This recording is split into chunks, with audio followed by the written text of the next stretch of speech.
Chapter 18. Later, Leah found herself sitting on the sofa with Ethan, listening to Eli tell of the years between his leaving home and the present. College was difficult, Eli said as he flipped Timmy's sponge basketball from hand to hand. Not because of the studying, but because I didn't fit in anywhere. I do not understand, Ethan said. Leah understood perfectly, but she listened to Eli's explanation without commenting. When you're raised Amish, you just don't slide into the English world so easily. But so many of your friends were English back home. True, but they were also small town and raised around an Amish community. I wasn't quite prepared for dorm life, for all-night parties where everybody got blasted, and for drugs. You took drugs? Ethan looked appalled. I tried them, but they weren't for me. Eli gave a sardonic chuckle. You know what they say? You can take the boy out of Amish country, but you can't take the Amish out of the boy. Or something to that effect. Why did you hate our way of life so much? How could you leave us and never write, never come home? Eli flipped the basketball across the room and sank into his chair, his fingers laced in his lap. You know as well as I that when you leave you aren't welcome back. You could have come home. Pa and Ma would have forgiven you. I couldn't go back, Ethan. I hated the farm. I hated living in the 18th century instead of the 20th.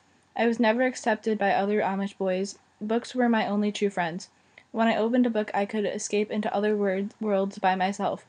I sailed with Ulysses, I climbed Mount Everest, I traveled to other planets, all within the pages of books. I didn't like slapping out pig pens, pitching hay, plowing fields. I hated the long, boring church services, and most of all, I hated the hypocrisy in our community. Ethan's face colored. I too have disliked some of the rules, but it is not so bad. It was bad for me. Do you remember Jonathan Myers? Ethan shook his head. He was a blacksmith until he was shunned. Shunning is only done to bring a person back into fellowship. Eli rolled his eyes. That's the party line. Do you know what his crime was? His hat brim was 1 inch wider than the bishop allowed, and for that crime he was ostracized. He was driven away by his neighbors, forced to sell his farm and move. Leah was shocked. The size of a man's hat brim hardly seemed like a reason to destroy his life. This was part of Amishness she could never accept, the complete smothering of individuality. He had only to repent. Eli thrust out his hand. Don't start, Ethan. How could this be a crime? How can we, whom the church teaches not to judge so harshly? It was his pride that set him apart. It is pride that can get a man shunned. Eli scoffed. Well, I liked Brother Meyer. I liked his daughter Ruth, also. I was in 7th grade and madly in love with her. A smile of remembrance touched his face. When she moved away, I thought the world would end. I do not remember this, Ethan admitted, but we have a new bishop now. He is not so traditional as the old one. How so? Leah wondered, but she kept quiet.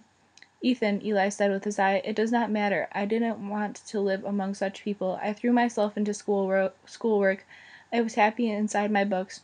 I was smart, and in the English world I was admired just because I was smart. At home I was considered prideful and rebellious. You know how Pa can be? He allowed you to go to high school. So what? We argued about it all the time.